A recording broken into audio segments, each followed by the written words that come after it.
I agree. We're in a housing crisis. That's why we shouldn't be delaying the first-time I guess my question then is, how if it is in fact a crisis, what on earth makes you think that incremental steps and waiting to see what happens is a good approach?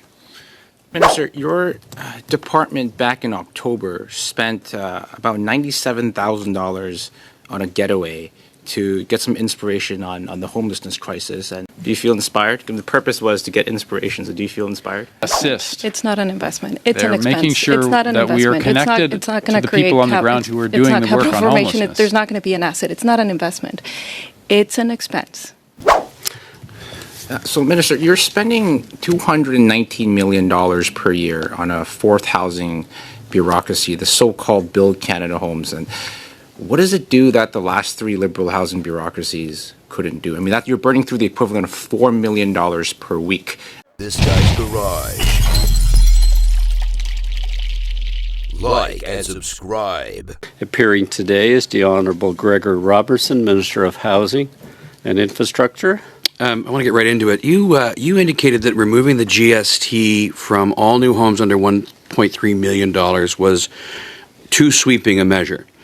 Yet the CMHC reports that we need to be building about 480,000 homes a year, and your government, in fact, during the campaign promised to do 500,000 homes a year, and yet starts have stalled, basically. So given the scale of the housing crisis, could you tell this committee what concrete benchmarks your government is using to decide whether the incremental steps you've announced if they're going to work, if they are working, and if you need to take bigger steps?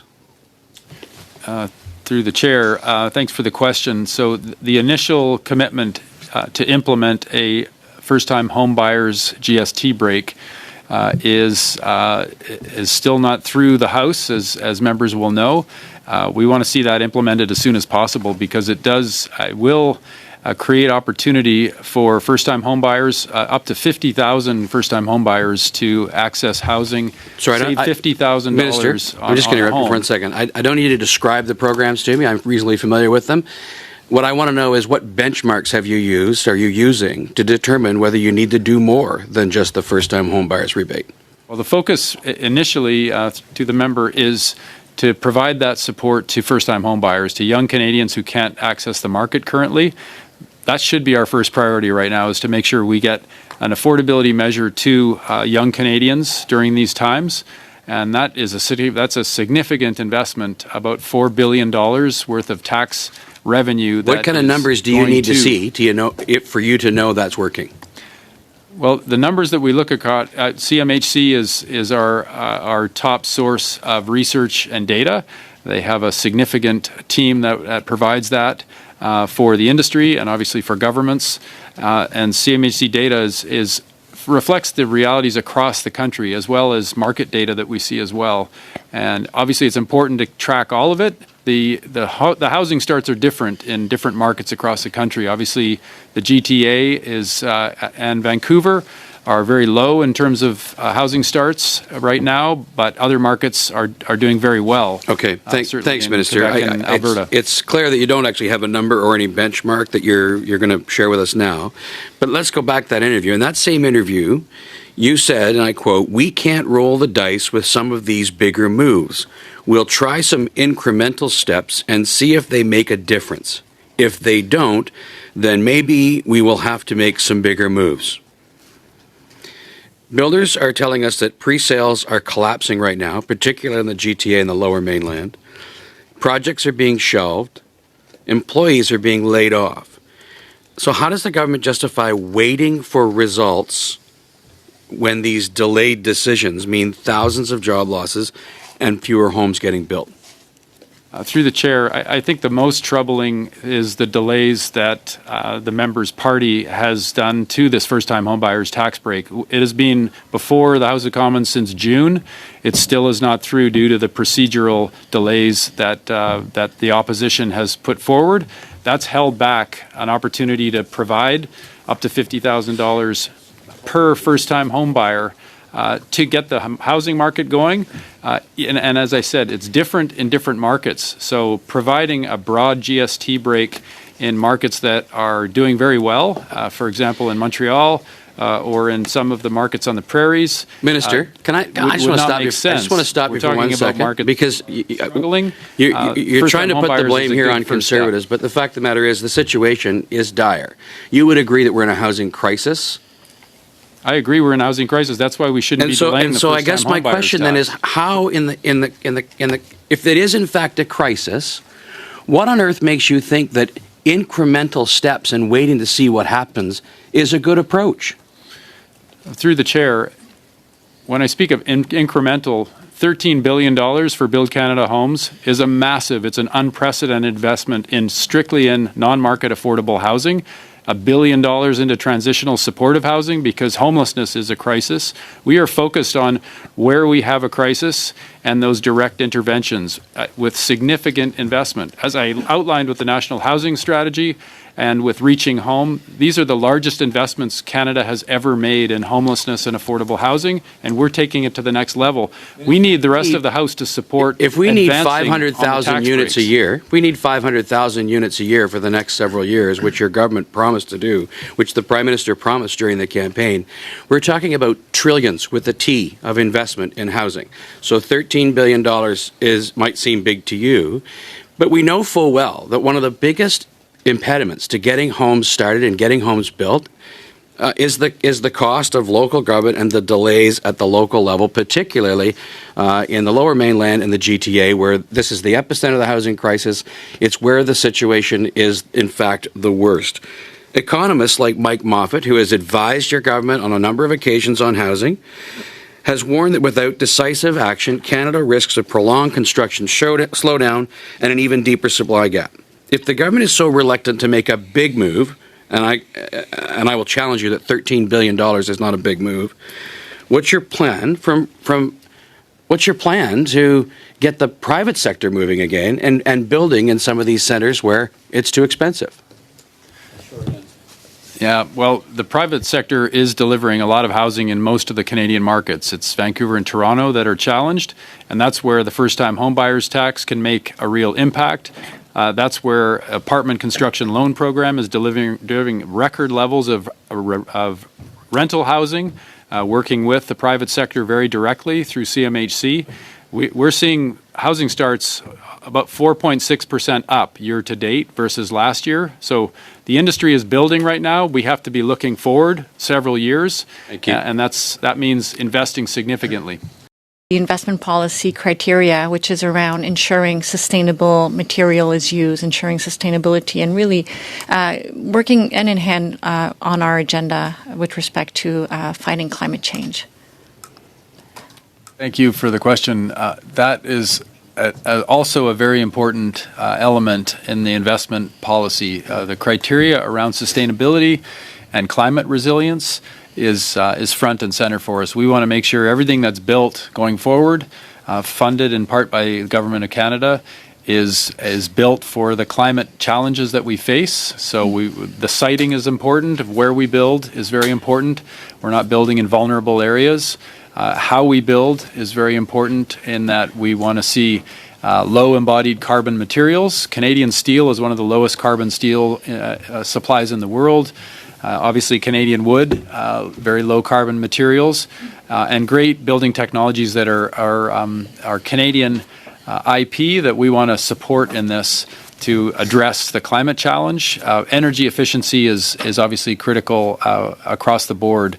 We want to make sure we're on our net zero trajectory. Housing and the housing related infrastructure need to contribute to that success, and that's a combination of reducing impact on climate, but also in making sure we're more resilient with everything we build. Minister, your department back in October spent about $97,000 on a getaway to get some inspiration on the homelessness crisis. And we know the homelessness crisis is a crisis. You just admitted that in your testimony. And I just want to read, were you aware of this conference? Yes, through to the member, I did speak at that conference in Montreal, the Canadian Alliance to End Homelessness Summit, which is the largest gathering of people working on homelessness. Do you think that was a good use of money?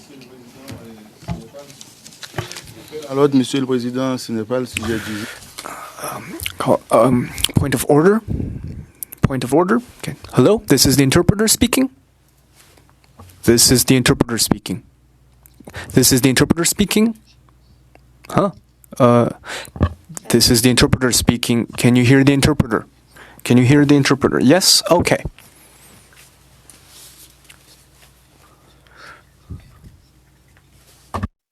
Time is from the beginning? From the beginning. Okay, thank you. So back in October, officials from your department spent $97,000 on a getaway on a conference to get inspiration on the homelessness crisis. And you had just admitted in your earlier testimony that it's a crisis. And of course, it's a crisis that's caused by this Liberal government. Were you aware of this crisis? Or were you aware of this $97,000 being spent on this conference? I attended the conference, spoke at the conference, and met with a number of Government of Canada staff who were at the conference, which is the most significant homelessness conferences. Get the $97,000 to. And I'm going to read the purpose of it. According to the documents we have, the purpose of this conference is to arm policymakers, funders, researchers, advocates, community leaders, and frontline workers with inspiration, end quote. Do you think that's a good use of money? Through the chair, I think it's the most important homelessness conference in the country, and that's consistent with the funding that's been allocated in previous years to make sure that the Government of Canada is present and represented, and the programs that we provide can be communicated. Do you feel inspired? The purpose was to get inspiration, so do you feel inspired? I think the purpose was for education. It was also for the number of our programs to be able to meet with all of the local proponents. All the organizations that work on homelessness were able to connect to gone to a homeless shelter in Ottawa, or maybe back home in Vancouver. We know homelessness was up 38% while you were Vancouver's mayor. Maybe it would have been better just to visit a homeless shelter, or it would have been better use of money or abuse of time. Excuse me, we do have translation again as an issue. It's just in English. Okay, is it now being interpreted to French? Your time has paused. Testing, testing. Are you interpreting to French? It's good? Okay. Continue, Mr. Ho. The minister can answer the question. It's a very important conference for our government staff who administer the programs. When we're investing billions of dollars to do the work, we need to connect with the people who do the work. An actual shelter and see what the problems are with the folks that are. Many of us that work on this homelessness initiative visited shelters, understand it on the ground. This is the largest gathering, a conference of people working on it. I'm not getting an answer from you, so I'm going to move to the next question. So I'm giving you an answer. Your department officials admit that you faked a $32,000 construction site on TV for cameras when the Prime Minister made a housing announcement a few months ago.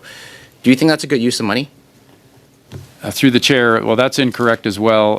Those homes were constructed on the site. The whole purpose with modular housing is it can be put together and taken apart readily. They were disassembled. One of those homes was sent to Nunavut. Could it not immediately have gone thereafter? The other was taken apart and moved to another site where it was constructed.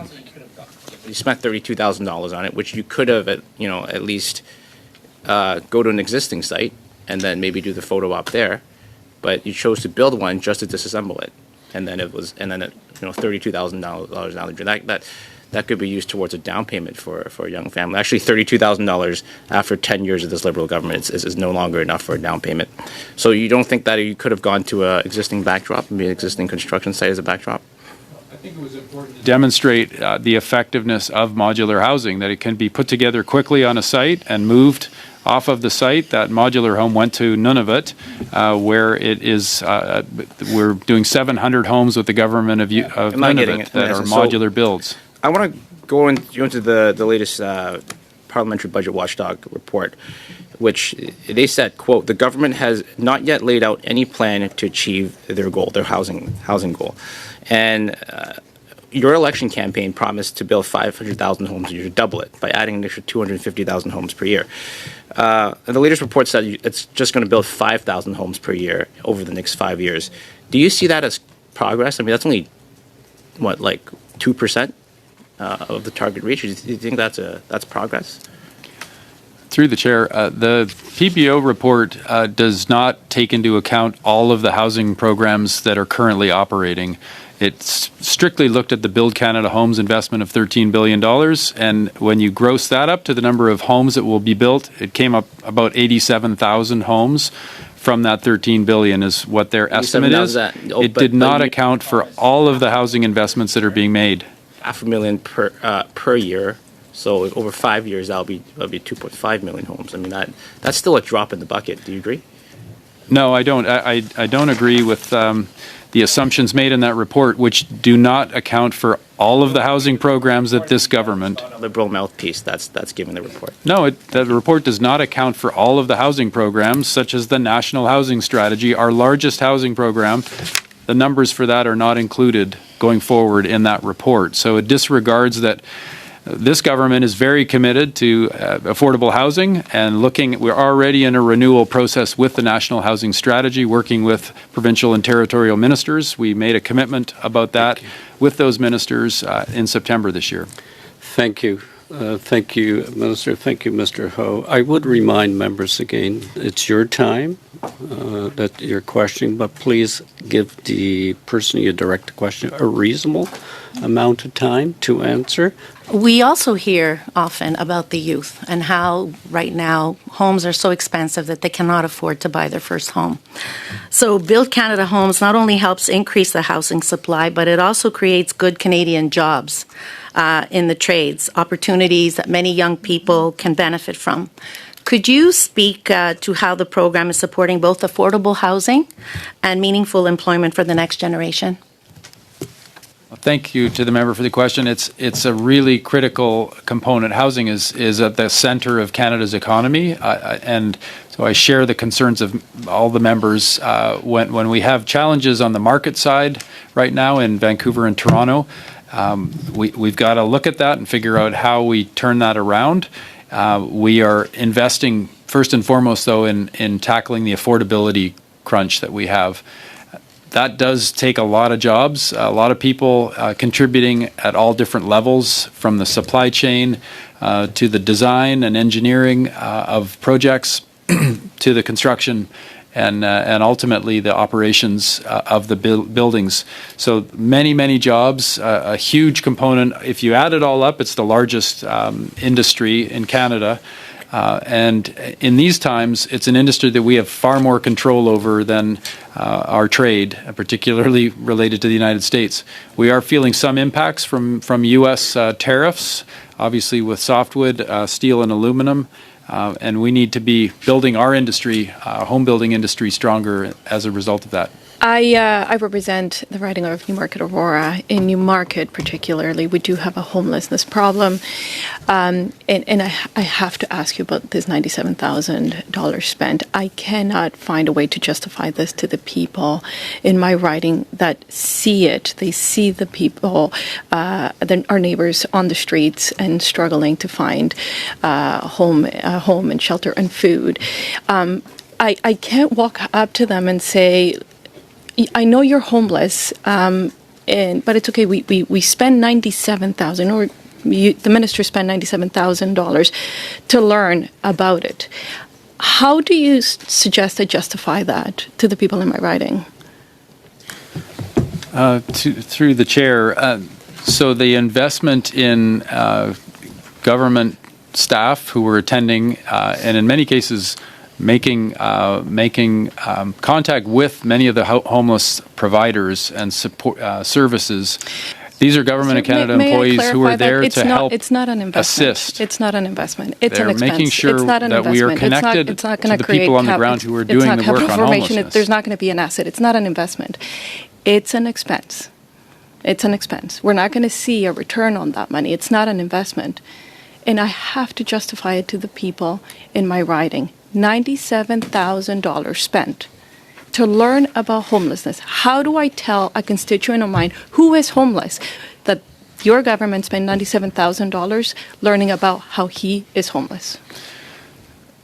Through the chair, so the government of Canada is investing billions of dollars in solutions to homelessness. We need the people who work for the government of Canada to be connected on the ground to all the people who are doing the work, who are operating shelters, who are helping people into supportive housing. We want to make sure we're well informed and well connected to the large community of people who support people Minister, who are homeless. My question is quite that's simple. why My we had a question large is very attendance simple, there. very narrow. How do I justify that expense to my constituent? We need to be sure we are connected to the people who serve the homeless population across Canada. We need to make sure we're effective in rolling out our new Build Canada Homes program with supportive housing. There were a lot of meetings, there was a lot of information shared, there were a lot of relationships built with the people who are serving across Canada, the communities that are challenged with homelessness like yours. We want to make sure we're connected and doing the good work. A lavish conference, travels, meetings upon meetings, it's not going to solve this gentleman's problem that I'm speaking about. Why not take that money? And instead of organizing meetings upon meetings, Point of order. actually come into the riding and give it to the people? Order. What's the point of order? The witness has answered the question many times, and it's Sorry, relevant to the correct. mandate. That's not a point. It is not a point of order. Continue, Ms. Cobena, but I would remind members again to not speak over one another for the benefit of the interpretation. We need interpretation to conduct a meeting. You have the floor. Clarify my question. Okay. I just think it's very hard to justify that expense to somebody who's struggling from homelessness and say that your government spent $97,000 learning about their homelessness. There is no justification. Switching topics, the Missing Middle Initiative told Canadians that, quote, the real crash is still ahead. New condo sales are down 89%, ground-oriented sales down 65%, guaranteeing an even deeper downturn in 2026 and beyond, end of quote. Do you agree with the industry experts that Canadians need to prepare for an even worse housing crisis? Well, as I've said earlier, we are in a housing crisis that has been decades in the making. It's not something we solve overnight, but we have to be relentless in investing in affordable housing. Build Canada Homes is focused on non-market housing, and the Government of Canada has never had a laser focus on non-market housing.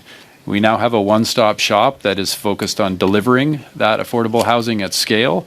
And that's a huge part of the housing crunch that we face. The market is facing real challenges in Vancouver and Toronto. And that is something that CMHC is helping with the apartment construction loan program to make sure that many of those developers can build rental housing on the projects that otherwise would not work as condos. The market goes through cycles, and we've been very fortunate as a country to have decades of the market being stable and growing. Minister, unfortunately, that's created affordability challenges. I don't have a lot of time. If and I right may now, ask a follow-up the affordability question? is improving across the country in terms of markets. In the GTA specifically, housing starts are decreasing. We know that. My particular concern, and I do get calls from constituents of mine who work for different companies that manufacture their doors or the windows or the floors, is that their shifts are decreasing. They are having talks about shutting down. All that skilled labor is going to be lost. That productivity, that capacity, rather, is going to be lost. We are not moving at the speeds that you promised. Cobena?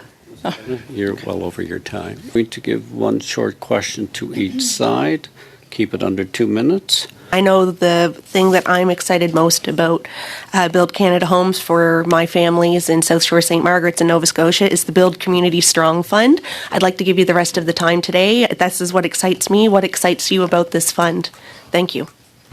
Yeah, thank you for the question. The Build Community Strong Fund is a $51 billion fund that is in budget 2025, and that really is focused on housing enabling infrastructure, so infrastructure that can accelerate the housing that we build across the country, water, wastewater, stormwater infrastructure.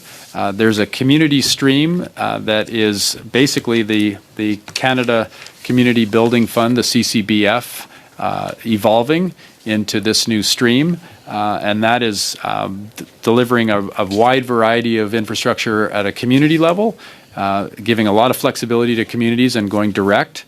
We also have a provincial territorial stream. That stream is also addressing health and education needs at a provincial and territorial level. So again, a lot of flexibility and partnerships with the provinces and territories. They will work with local governments through that stream, as well as a direct delivery stream, again, that goes straight to communities for regionally significant infrastructure. So it's a very, very large new infrastructure investment across government, focused on those partnerships with other levels of government at a big scale, but also having the flexibility and making sure we're doing everything we can to tie it to getting more housing and complete communities built that support that housing. So, Minister, you're spending $219 million per year on a fourth housing bureaucracy, the so-called Build Canada Homes. And what does it do that the last three Liberal housing bureaucracies couldn't do? I mean, that you're burning through the equivalent of $4 million per week. And this isn't money for housing or for municipalities. This is money just to pay the salaries of bureaucrats and other overhead. So I just want to get an understanding where that money is going. Build Canada Homes is a new agency that is scaling up the investments in affordable housing across Canada, and it's offering to our builders, to our building partners, home building partners, a one-stop shop for them to advance their affordable housing projects as fast as they can. What has this new Liberal bureaucracy achieved in the last week, would you say? Well, we've already announced a whole set of projects, six locations across Canada on Canada Lands Company land, federal land. That other bureaucracies that preceded it could not do. He's calling the partisan.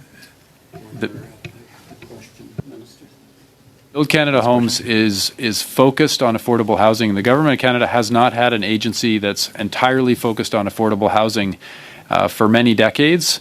That's been spread among a number of different agencies and departments.